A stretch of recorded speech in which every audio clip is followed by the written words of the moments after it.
Hello everyone, it's Mislav from Dual Core Studio, and today we jump into part 2 of Projectiles mini-series in pixel art.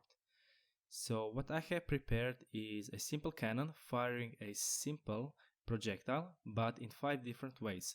So regarding the cannon, on first frame our cannon will move just 1 pixel to the left to give it a bit more impact. Of course, you can animate clouds or explosions to give it a lot more impact, but for now I'm gonna leave it just as it is because I want to focus on projectile itself. So in first example, our projectile goes in a straight line, meaning it's hard and fast. So this can be a bullet or maybe even a cannonball. In second example, our cannon is actually, in all other examples, our cannon will be tilted 45 degrees towards the upper part, so towards the sky. So when it fires the projectile will fall down.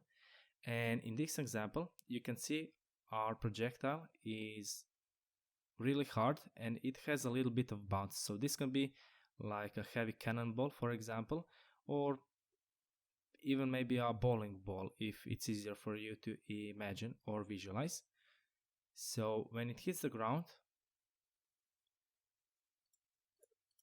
you can see the ball retains its shape, so there is no squish or stretch. If you add squish or stretch, or both, and you will get a lot more elastic projectile, like a rubber, for example, and it bounces a lot more than our previous did.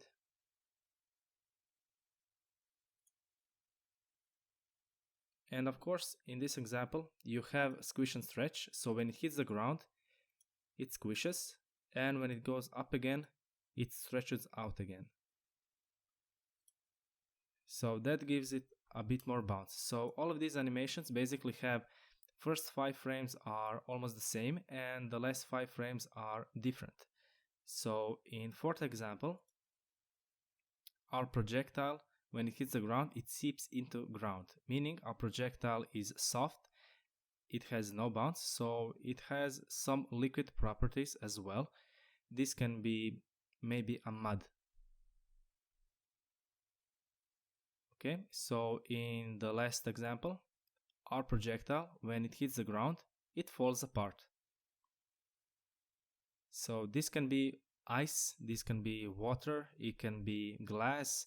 It all depends on how you color it, and of course you can animate it a bit more fluidly for water, for example, but you get basic idea. So the way you animate your projectile tells you a lot about its properties. So you can see the same projectile being fired in almost the exact same wave, except the first example.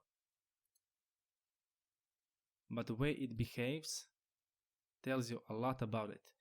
So I hope this helped you.